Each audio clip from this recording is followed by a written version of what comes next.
ಅಯೋಧ್ಯೆಯಲ್ಲಿ 20,000 ಕೋಟಿ ಲೂಟಿಯಾಗಿದೆ. RSS BJP ಪರವಾಗಿದ್ದವರೇ ಲೂಟಿ ಮಾಡಿದ್ದಾರೆ. ಎಐಸಿಸಿ ಅಧ್ಯಕ್ಷ ಮಲ್ಲಿಕಾರ್ಜುನ ಖರ್ಗೆ ಗಂಭೀರ ಆರೋಪ.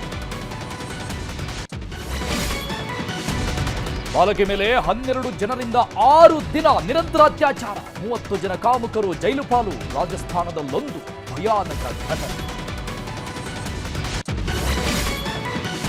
ತುಮಕೂರಿನ ವರದನಾಯಕನಹಳ್ಳಿಯಲ್ಲಿ ಭುವನ ಅಂತ್ಯಕ್ರಿಯೆ, ಬಿಎಲ್ಒ ಅಧಿಕಾರಿಗಳು ಹಾಗೂ ಗ್ರಾಮಸ್ಥರು ಭಾಗಿ, ಕುಟುಂಬಸ್ಥರ ಆಕ್ರಂದ.